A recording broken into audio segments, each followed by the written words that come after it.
பசுமைச்சாரல் சார்பாக அனைவருக்கும் வணக்கம்.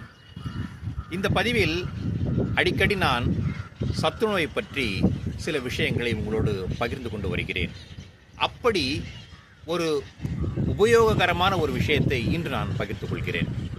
சத்துணவு அப்படின்னு சொல்கிறாங்களே, அது என்ன அப்படின்னு சொல்லிட்டு நிறைய பேருக்கு நம்மள ஒரு சந்தேகம் இருந்துக்கிட்டே இருக்கும். எப்போவுமே அதை தெளிவுபடுத்தணும்னா ஒரே ஒரு வரியில் தாங்க சொல்லணும். சத்துணவு என்பது தனியாக எங்கேயுமே கிடைக்கிறது இல்லை, அதிக விலை கொடுத்து தான் வாங்கணுன்ற கட்டாயமும் இல்லை.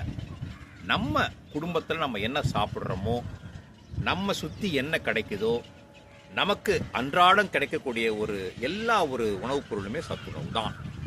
அதை நான் அறுதிட்டு சொல்கிறேன். எப்படின்னு கேட்டிங்கன்னா, நம்மளை சில பேர் என்ன பண்ணுறோன்னு கேட்டிங்கன்னா, இல்லாத பொல்லாத ஒரு நம்பிக்கையை மனசுக்குள்ளே வளர்த்துட்டு என்ன பண்ணுவோன்னு கேட்டிங்கன்னா, அடிக்கடி இதை சாப்பிட்டா ஆகாது குழந்தைக்கு, இதை சாப்பிட்டா ஆகாதுன்னு சொல்லிட்டு நம்மளே ஒரு கருத்தை மனசுக்குள்ளே வளர்த்துக்கிறோம். அப்படி இல்லாமல் நமக்கு கிடைக்கக்கூடிய அத்தனை உணவுப் பொருட்களையும் அடிக்கடி அவர்களுக்கு கிடைக்கிற மாதிரி, அவங்க சாப்பிட்ற மாதிரி பார்த்துக்கிட்டா அதுதான் உலகத்திலேயே சிறந்த சத்துணவு. ஒரு உதாரணத்துக்கு ரெண்டு விஷயத்தை இன்னைக்கு பார்த்துக்குவோம். ஒன்று, வேர்க்கடலை. வேர்க்கடலைன்னு சொல்லும்போதே நிறைய பேர் என்ன சொல்லுவாங்க, குழந்தைக்கு கொடுக்கலாமா அப்படின்னு சொல்லிட்டு ஒரு சந்தேகம் வரும்.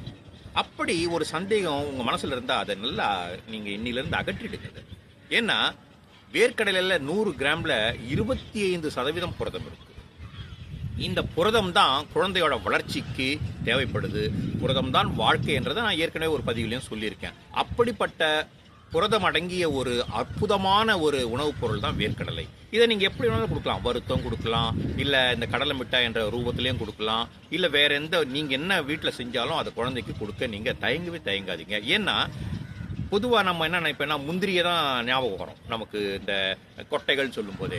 ஆனால் முந்திரியை விட கிட்டத்தட்ட 22லேருந்து 23% தான் புரதம் இருக்கும். ஆனால் இதில் 25%, அதாவது 100 கிராம் நீங்கள் எடுத்துக்கிட்டிங்கன்னா அதில் 25% புரதம் இருக்குன்றதை நீங்கள் மனசில் வச்சுக்கிட்டு இதை நீங்கள் பழக்கப்படுத்தலாம். ஒன்று.